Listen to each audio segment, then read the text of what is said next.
Morning, it's Saturday. It's go to the Parents' Day. My tradition, I do. As a former military member and a retired pilot, anytime I go watch a movie, I dissect everything I'm seeing. And I imagine a lot of people do that. If you're in the medical field and there's some kind of medical drama or something going on and you see it, you go, and you watch the little nuances.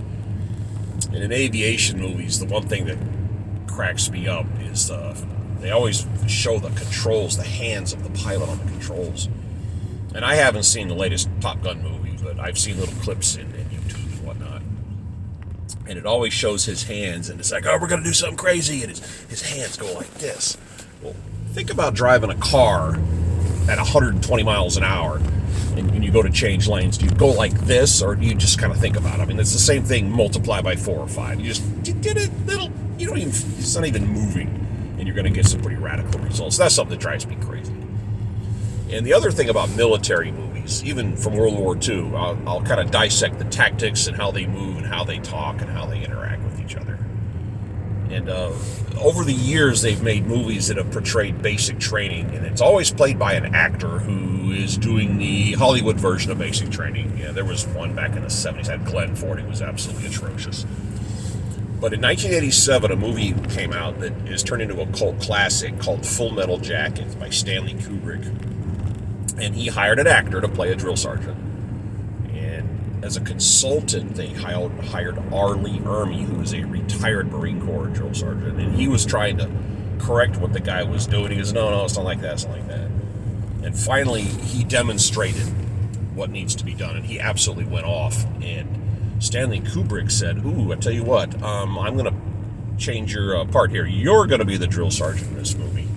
And he said, all right, that's cool. And then he asked for dialogue. He said, I need you to write some lines, because Stanley Kubrick, the director, is famous for micromanaging the script and the dialogue. It's just one of his things. And R. Lee Ermey's response was, oh, I've already got my lines. And he goes, oh, okay, well, we need to write some lines for the other actors. And he said, no, I got their lines too. What? He goes, trust me, I've done this before. And he goes, all right, let the camera roll. Well, as an actor, R. Lee Ermey did not hang around with the other actors. He stayed totally isolated from them because he didn't want there to be any familiarity. So when he filmed his scenes and gives his speeches and starts barking at people and getting responses, they're real. Because the actors didn't know what was expected of them until he started barking at them. And everything you do is a trap, and it's designed that way to confuse you and to keep you under pressure, because combat is mass confusion. It's kind of like being in the middle of a car accident, right on the point of impact, when your brain kind of goes out the ear and you're like almost third party to it. That's combat. So they teach you under pressure how to react, so your body reacts, and even when your brain is on standby. And that's kind of the concept.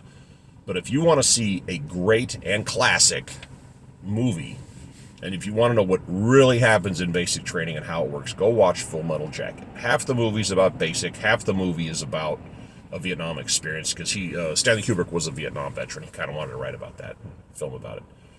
But if you want to understand what really happens in boot camp, go ahead and watch that, because it is military people love that film, absolutely adore it.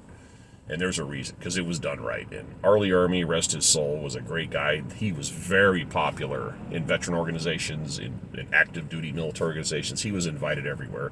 He had a bunch of shows on the History Channel because he was so awesome. But I was just thinking about that. You know, we all dissect films. We all dissect what we see. And that was the one time Hollywood got it absolutely 100% correct. You guys have a great weekend.